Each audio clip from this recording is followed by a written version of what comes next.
Okushin-ron, le plan secret du Japon pour conquérir le Nord. Avant Pearl Harbor, avant les kamikazes, le Japon impérial rêvait d'un autre front. Un rêve de conquête, vers le Nord. Peu connu, la doctrine militaire du Okushin-ron prévoyait une guerre contre l'Union soviétique plutôt que les États-Unis. Une stratégie abandonnée après une défaite éclair et qui a changé à jamais le cours du conflit dans le Pacifique. L'Empire en quête d'expansion. Dans les années 1930, le Japon est une puissance ambitieuse, nationaliste et militariste.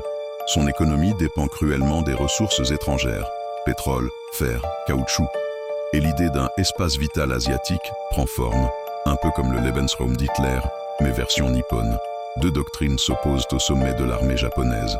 Okushin-ron, la doctrine du Nord, soutenue par l'armée de terre, vise une expansion vers la Sibérie et la Mongolie.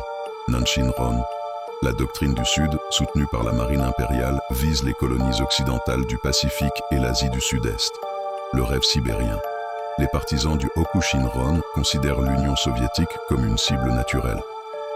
Pourquoi? Ressources abondantes en Sibérie, frontière terrestre directe avec la Mandchourie, déjà occupée par le Japon, rival idéologique, communisme versus impérialisme nippon.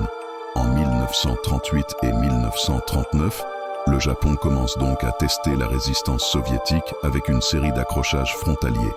La défaite éclair de Khalkhin-Gol. En 1939, l'armée japonaise lance une opération contre les forces soviétiques en Mongolie extérieure, près de la rivière Khalkhin-Gol. Face à elle, un général encore peu connu, Georgi Zhukov. La réponse soviétique est foudroyante. Manœuvres blindées rapides, coordination aérienne écrasante, encerclement total des forces japonaises. Le Japon subit une défaite humiliante, avec plus de 20 000 soldats tués ou blessés. Enterrement du Okushin-ron. Cette défaite change tout. L'armée japonaise comprend qu'une guerre contre l'URSS serait longue, coûteuse et incertaine.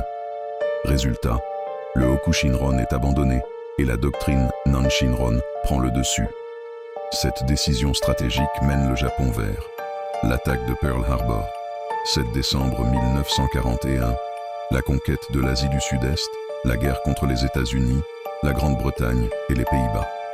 Un tournant discret, mais décisif. Si la bataille de Khalkhin-Gol avait été gagnée par le Japon, l'histoire aurait pu basculer. Une attaque conjointe, Allemagne plus Japon contre l'URSS, aurait peut-être écrasé les Soviétiques avant l'hiver 1941.